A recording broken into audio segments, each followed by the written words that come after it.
அது மட்டும் இல்ல, நான் சினிமாக்கு வரும்போது இது எல்லாருக்குமே தெரிஞ்ச விஷயம் தான். இந்த பழைய கதை தான்.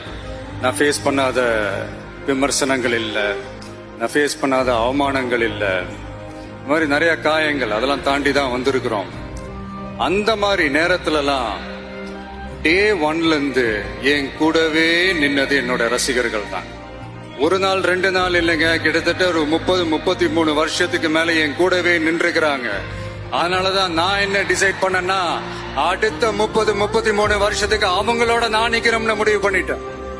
எனக்குன்னு ஒண்ணுனா வந்து தியேட்டர்ல நிக்கிறாங்க, நாளைக்கு அவங்களுக்குன்னு ஒண்ணுனா அவங்க வீட்டுல போய் நிக்கணும்னு நான் முடிவு பண்ணிட்டேன்.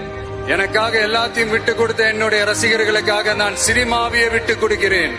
இந்த விஜய் சும்மா நன்றின்னு சொல்லிட்டு போறவன் கிடையாது, நன்றி கடனை தீர்த்துட்டு தான் போவான்.